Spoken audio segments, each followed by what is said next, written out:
નકશામાં નથી બેહાડતા એમ કહીએ. ઈ જો ફાકી બનાવે હે બધા બેસી ગયા હે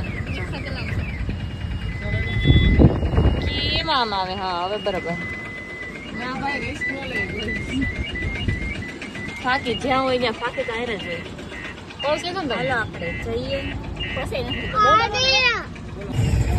કંઈક ઠંડુ પીવાની ઈચ્છા થઈ હતી એટલે છે ને મંગાવી દીધો છે લીંબુ શરબત.